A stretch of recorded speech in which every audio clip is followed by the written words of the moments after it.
Donald Trump is having a lead of about 51.4% as opposed to Kamala Harris's 47.6%. That's the latest figure from Pennsylvania.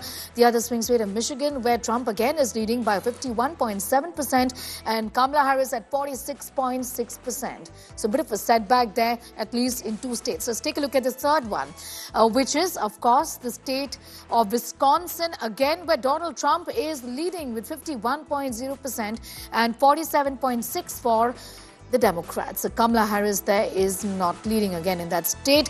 The fourth one is North Carolina, where Trump is at 50.8% and Harris is at 48.0%.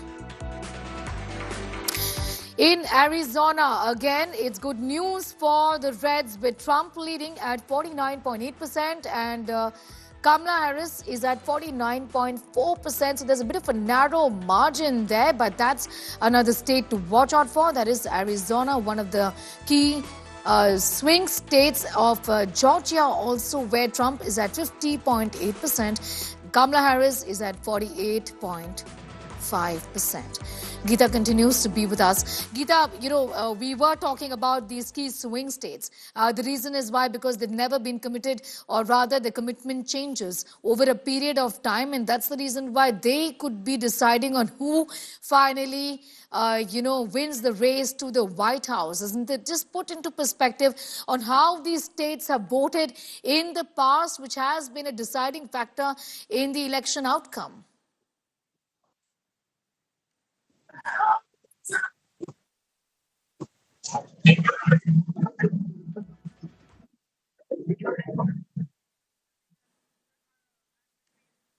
All right, Geeta, I'm going to ask you that question again. If you can hear me, apologize for that line with Geeta. But Geeta, my question to you was particularly about the swing states. And I just wanted you to put this into perspective for our viewers on how the swing states in the past have decided the outcome of the elections. Well, that's right. Swing states do decide the outcome of the elections. And it's not rare. It is very, very important, and it is common feature when you see swing states really affect the result of U.S. elections. You have the Republican states, you have the Democrat states, you have Reds, you have Blues that are almost traditionally that vote for a particular party. You also have those states who are traditionally or earlier blue Democratic states and now have turned red, which is Florida as we speak. We're standing here, and it was initially a Democratic state, slowly turned red, and today it is a Republican stronghold, a Republican state. But the swing states are the ones that flip. They could vote Democrat or Republican, and every time they do that, the electoral votes matter.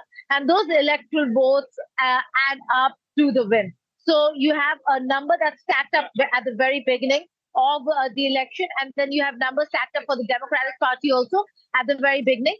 And then you start adding the swing state numbers to either side to show which party is ahead.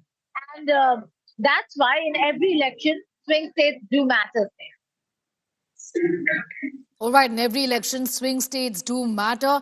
What is clear right now is that Trump has the lead in most of the swing states. Also, right, we'll just in fact go back to Geeta in a moment from now, but these are the details that we have with us as far as the voting is concerned, the voting patterns indicating that there is good news in the red camp, with Trump at least leading in the key swing states, which, like we've been talking about, are the deciding factors these elections. He's spoken about a range of issues that ultimately determine what could be the reason behind the candidate's victory, who will be winning the race to the White House, and one of that is, of course, that of the swing states.